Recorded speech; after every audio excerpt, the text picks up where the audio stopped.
Welcome back to the Knit Crowd and Yarnspirations.com. I'm your host Mikey. Today we're going to work on this ombre knit blanket together, and this is a nice size blanket of 50 inches by 60 inches, and this is using Caron 1-pound yarn. And you can see that there's a gradation of color of it transitioning from one color throughout to a next color and then final to another color, and that's as a result of the Caron 1-pound yarn. Let me tell you a little bit more on how that's being achieved, and then we're going to cover on how to do the stitches today. So as you can see in the blanket here, it starts off with like a black color here, and then it transitions and a little bit more of a other color is coming out, and then it goes even more, and then final to a solid color here. So it goes solid, and then it transitions down a little bit, and then more down, and then into a solid, and then it transitions again. So what you're looking at here is that there's 3 strands of yarn being used at one time. So when it's all solid, all 3 colors of the strands are the same. Then what happens is that you can see that this layer here is that one of the black has been taken out, and then one of this color has been added, and then in this layer here you have 2 of this color and 1 of black. So you can see that it's fading down, and by the time you get here there's only 3 colors of the same. So let me show you what that looks like in yarn format, and then we're gonna cover more in just a bit. So what we have here is a gradation of color. So when we go to start this, and this is just a different color than what you see in the particular project, but you happen to use 3 strands. So to have a solid color you need 3 strands of the same color, just like you see here. Then you do 26 rows. What happens then is that you eliminate one of these strands out, and then you replace it with the next color that's gonna come in eventually. And so one of the strands will then be the new color, and 2 strands are the original, just like you see here. So it's gonna make this color transition down and get ready for the next one. So you do 26 rows of that. Then what happens is that you eliminate one of these extra ones here, and then replace it with 2 then of this color, and just leave 1 here, and then you're going to continue for 26 rows. Then finally, then all these strands will be the same color. So then you can see that it's transitioned from this, and it's getting a little more faded, but this color is starting to pick up. So after you get this solid one done for 26, then the next color that's up here, one of the strands comes out and this color comes in. Then the next 26 rows then will be 2 of this, 1 of that, and etc. So you can see it's a gradation of color. You can do this in crochet too. It's actually quite a fabulous idea to do. So I've actually done a sample just to show you what it looks like, and let's look at that next.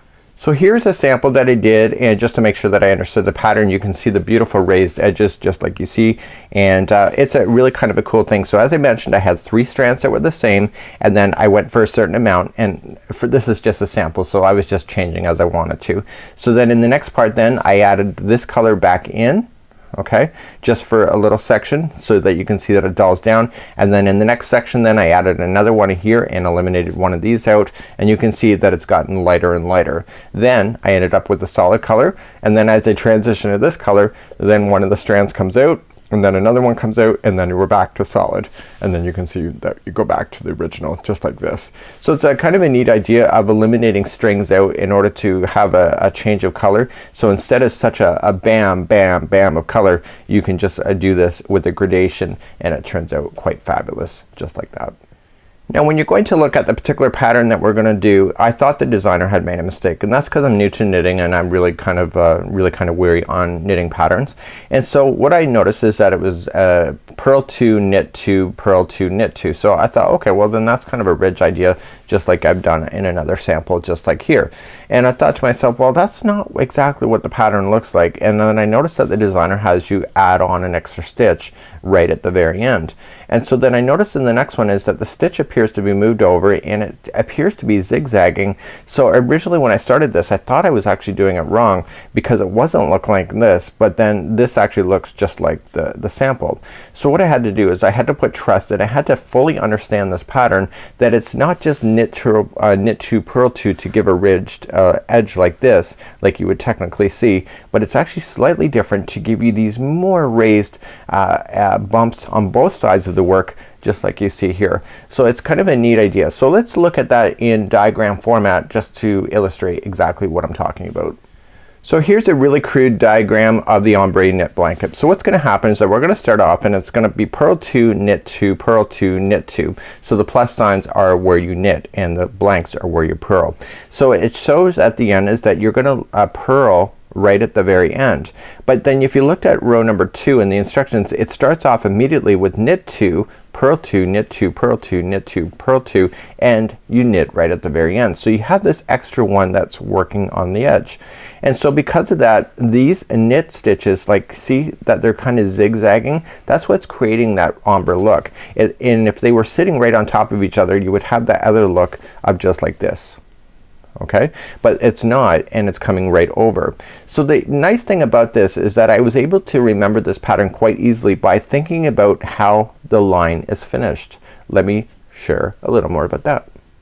So I came to realize that as I finish a row, so I purl 2, knit 2, purl 2, knit 2, purl 2, knit 2, and then I purl. So when I go to turn my knitting needles around, I immediately, because I just purled here, I know that my next row coming up is knit 2. Okay, and then I continue all the way. So I remembered this quite easily, is that the very last stitch, so if you come across, the last one is a knit stitch here, so that when I turn my needles, the next one up is immediately going to be purl 2. Okay, do you see that? So here was a purl 2, I turn my work, so I know that the next one in the rows are going to be knit 2. Okay, so I come all the way to the edge, I finish with the knit, and so therefore when I turn it, I know that my next row is going to be purl 2. Do you see that? So it's completely opposite to what you've just done. So if you get here and it's purl 1, when you turn, you immediately just go up, and then you see that you're knitting 2. So it's just a matter of remembering what's opposite to each other. So this zigzagging is actually really quite easy to maintain once you look at it from that perspective. So what you're going to need today is you're going to need a 10mm or a US 15 circular knitting needles, and it's asking you to have a 40 inch, they are to be 40 inches. So it's 40 inches from the tip here all the way through the strand and back. So you don't join them as you finish off. So what happens is that all your knitting project is being held on this cord as you're knitting across. So it's actually really quite an easy thing to do. So my particular sample, I just did it on a straight knitting needle because it's just a sample. So what happens if you want to change the size of this particular pattern? I can tell you that. That's next. So if you like this pattern so much, even if you just wanted to use a regular yarn, just one strand, this whole pattern runs on the idea of multiples of 4. So if you go 1 2 3 4, 1 2 3 4, 1 2 3 4, and then at the very end when you're casting on, if you add that extra 1, you can get that extra 1 that's required in order for you to do that zigzagging look. So remember that the multiples are 4, so count in multiples of 4, and then when you're satisfied, add 1 at the end, and you can change this pattern for any size that you wish. So let's begin. You're gonna need 3 balls of yarn. So if you're a yarn collector like I am, you got lots of stash. If you have 3 balls of the exact same color, you don't have to make miniature balls. You'll have to make them much bigger than this if you're doing this particular project. So it requires 2 balls of each one of the 3 colors that you have. So this means that you have to, if you're gonna only follow that and only buy 2 balls, that means that you'll have to make a 3rd ball by winding it, and etc. So if you have an extra ball, it just makes it a lot easier when you're using all 3 of the same colors. So let's begin, and we're gonna take 3 strands of the same color to begin, just like you see here, and so that's 2 and 3.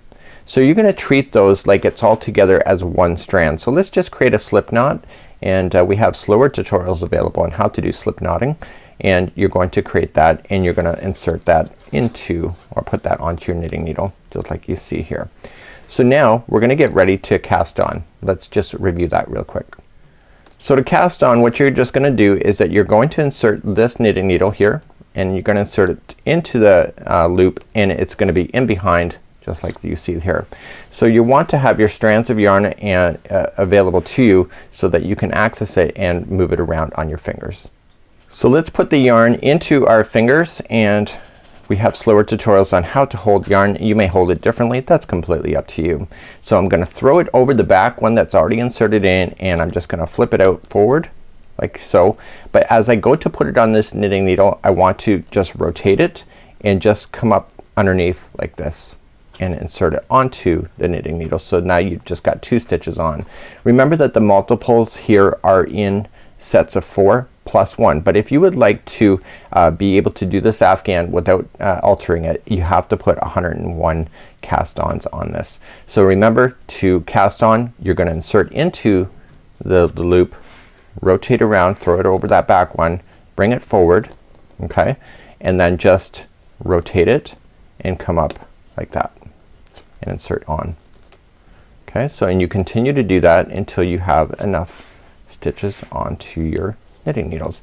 I'm only gonna do a small sample today because the stitch work is the same all the way across, and it's just a matter of understanding your multiples. So I'm just going to put on 13 stitches onto my knitting needles. I'm just gonna speed up a little bit.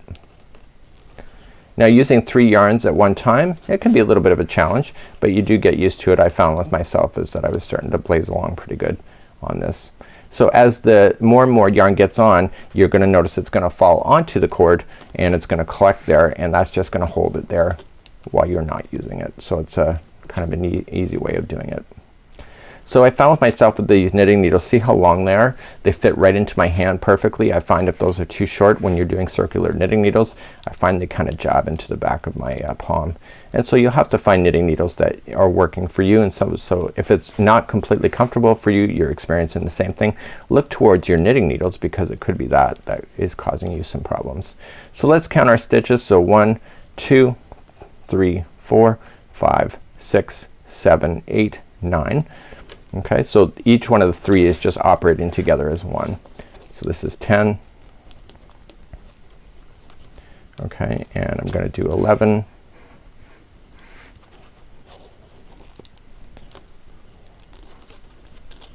And 12.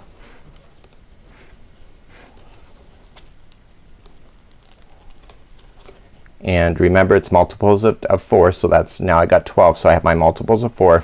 I have to add on 1 extra in order to get that ridge look. So I have a total of 13 on my knitting needles right at this time.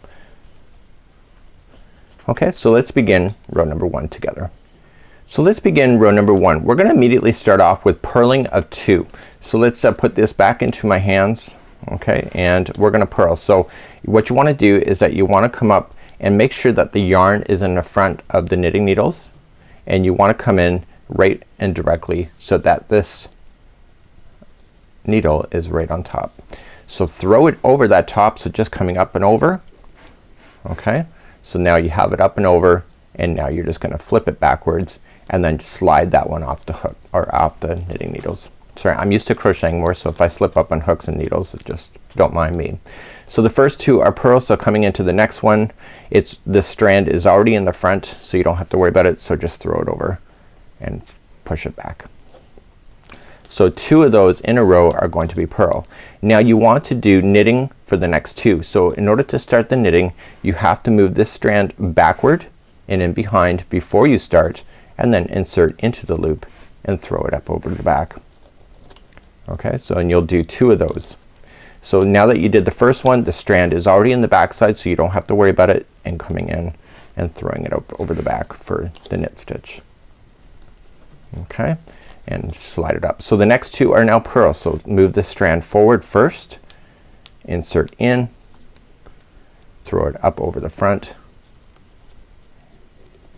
Okay, so you're using those 3 strands as if they're one string. Now when you go to start any kind of project, it gets really kind of tough to be able to move these on the knitting needles, but once you get past the 2 or 3 rows, it gets a lot easier. So it's already in the front, so you're purling this one as well. Okay, so then you purled 2, now you move the strand back and knit the other 2. Okay, so I'm just gonna speed up. So it's knit 2, purl 2, all the way down. Okay, so the next one is purl, so move it forward, in, around, and back. Okay, and then here we go. So we only have 3 left, so the next 2 are knit, move that yarn back first, knit the next 2, and you're left with 1, and that's that one that I talked about in the very beginning. So yeah, it's purl, so move it forward and purl that last. So you have to remember that you just purled that last one because that makes a difference on the next one. So now that you have everything on here, you're going to turn your knitting needles around and you're going to start. So the last one was a purl, so that means that the first 2 are going to be knit. So let's just get everything back into my hands properly, and so the first 2 are gonna be knit. Okay, because I finished with that 1 purl by itself, and that creates that zigzag look. So throw it up over the back for the knit. So 1 and 2, and then purl the next one. So come in the front first and then purl the next 2. Do you see that? So it's really not a hard pattern in order to follow. So that was just purl 2. I'm going to knit the 2. So move that strand in behind first. So if you're familiar with knitting and doing the purl and the knit stitch, you will be already aware on how to do this real quick. So move this forward because you're going to purl the next 2. So it's all in sets of 2. So you'll see the pattern probably develop in the first 4 rows. It's not immediately right away, and that's why I was getting all panic attacky when I was looking at it. So I'm going to knit the next 2. And I'm only getting panic attacky because I'm starting to learn how to read patterns for knitting. And so for myself, I'm having trouble visualizing. So how do you read patterns? You just got to take step by step and tutorial by tutorial. Okay, so continuing to purl the last 2. And I'm left with 1 stitch. So if I just purled that one, I got to knit that last one. So I'm knitting that last one just like that, and now I'm ready to go. So I'm just going to flip my needles and start again. So if I knit that last one, that means that the first one is going to be purl. So I'm going to purl the first 2, 1 and 2, and then I'm going to knit the next 2. So do you see how to do that? So what I'm going to do now is that you have to do 26 rows of every one of the color transitions that you do. So in this case I've got the total of 3 of the same color working at the same time. So eventually after 26 rows, one of these colors or one of these strands is going to become obsolete and out, and I'm going to replace it with the new color that it's going to eventually transition to. So when I come back, what I'm going to do is I'm gonna bring up my other project that I had worked on, and I want to show you exactly what I was doing with that, because I'm going to show you how to eliminate one strand out and then how to add another one, and then once you understand that, you can pretty much blaze through this whole thing without a lot of trouble. So if as long as you can remember how to count the 2, it's all really good. So I'm going to knit the next 2. And the final one is a purl by itself. Remember, move that strand first. So if you finished off with the purl, what strand or what stitch are you going to start off with when you turn? You're going to start off with the knit stitch. So you can see that it's really not that evident yet. You got to go a little bit longer, and then you'll see these ridges all starting to develop, and it's really quite amazing. So let me bring up my other sample for you. Just in case you're curious, I do samples. These big hooks, they almost are big contraptions. They look like paper clips to me in some kind of way, safety pins. So what this is doing is it's holding my work. So if I want to, like, if I get like if I'm not paying attention or I get bored of a project, I can slip a project onto one of these, and so I can just hold it there so I can use the knitting needles for something else. And it's just I think we all do it in some way. We sometimes we want our knitting needles and then we pull out our project midway instead of actually finishing. So this is a great way. So I'm just inserting the strands back onto the knitting needles, just being very careful about it and just collecting everything that was on the original. So when you get 26 rows and you're starting to transition from color to color, you have to eliminate this out. So when I last left you, we were working on 3 colors of the same color, just like you see here. So what's going to happen eventually is that you're going to have to eliminate one of these strands out. It can be any one of the strands, it doesn't really matter. I would look to the yarn ball towards that, because I think one of these is going to a main yarn ball for me. I don't want to cut that off if it's still working there, and I could use it for the whole thing. So what I want to do is that I want to look at it here, and I want to transition to the next color. So I'm just going to take my next color that I would like to move to and just grab my yarn ball, and I want to take the strand and loop it up forward, but I want to leave a long strand here so I can use a darning needle later at a certain time to use it. So when I was working on this particular project, I can see here that these 2 were knit and the last one was purl. I just happen to remember that, and this first one is going to be knit. So what I want to do is that I want to insert my knitting needles in first. Okay, so I'm going to show you how to transition color. So you want to take the 2 strands you're going to keep. So I got one of these already cut for me, and I just already cut it, and I'm going to loop it up over the back. But there's only 2 strands so far, so I want to take that 3rd strand of what I want to change it to, okay, and I want to leave that extra long as well, and I want to loop it up, and I want to loop it up so that when you're looping it, that the strand that is in front here coming down is going to be going to the yarn ball, and the other strand in behind right here is towards the end of the strand. So carefully, and you always have to do it carefully, is that you just gotta hold on to things, okay, and you just gotta knit the first one and get it through. Okay, so you see all 3 strands are now on here, and I'm gonna just move it up and over. So what I want to do is that I want to grab only the strands that I'm currently gonna work with. Okay, so I got my 3 here, and so the color that I dropped is gonna be here, and the end of the straggler is going to be here, and I'm gonna leave that out of the way for me to use a darning needle later in order to secure that in. So I'm gonna knit the next one here because that's part of the pattern. So let me just do that. And so I'm using the strand then of the new color, and I'm moving forward. Okay, so I'm gonna purl the next 2, and I'm gonna do 26 rows of this combination of yarn strands as they go across. Okay, so the next one is knit, and you do that. So at the very end of your project, what you can do, or if you want to work on it as you're going through, you have to take a darning needle and secure those loose ends in so that they don't fall out on you at a later time. So I don't really worry about it. I got strands hanging out on this project on the other side. I can go in afterward if I'm confident with it, but if you feel like it may be a compromising thing, if you're gonna move your project around a lot, then you may want to take a darning needle and secure that, and I'll show you how to do that in just a moment. So I'm just gonna continue to knit as the pattern suggests.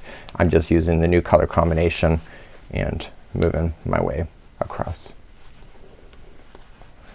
like so.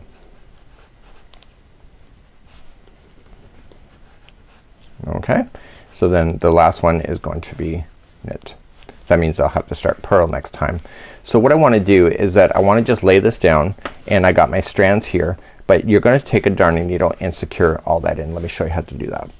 So what you want to do is you want to grab a darning needle and put that strand, just one of them so far, you got 2 of them to do, and what you want to do is just pull everything nice and snug. Okay, and using the darning needle, you want to weave yourself only in the color that the yarn is in. Okay, so I don't want to take this color and put it through a different color.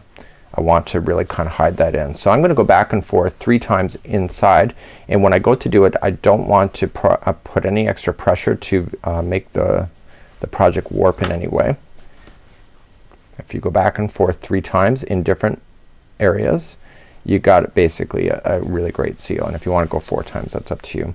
Your project can never stretch more than 3 directions at a time anyway. So once you get that in, then you can just safely cut that. It's out of your way. You're gonna go back and you're gonna do the next one.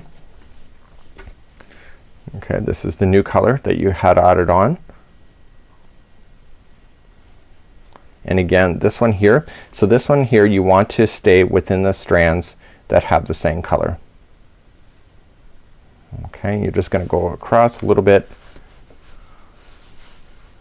and again I would probably wait and do this after you get by so many stitches, and then coming back in the other direction, but this is how you would do it. So I was able to do this first color easily because I was further up, but this one is a little higher and closer to the needles that I might want to wait until I do that later.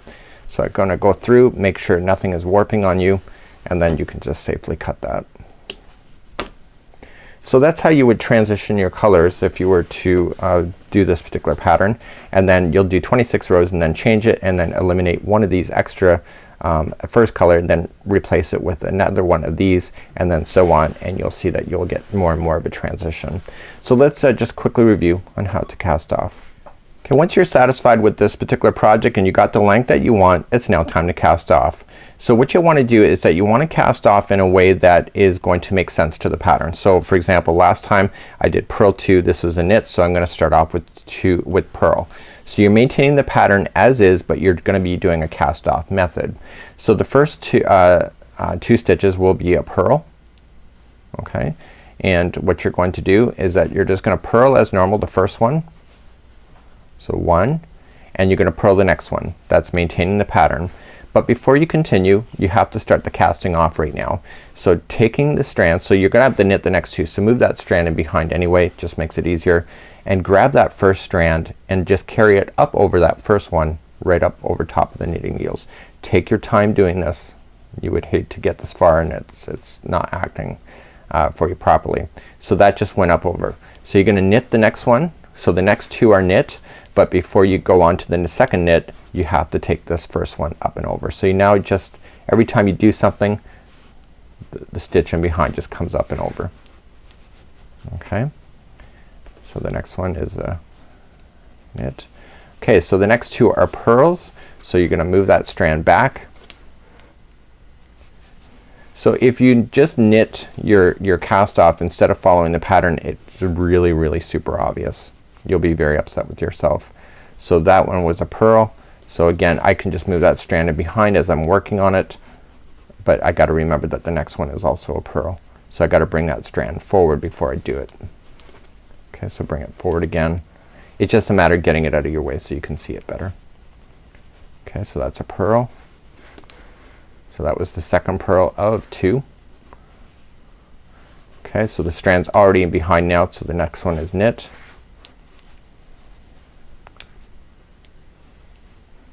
So you can see it's easier to cast off when you're in the knitting mode.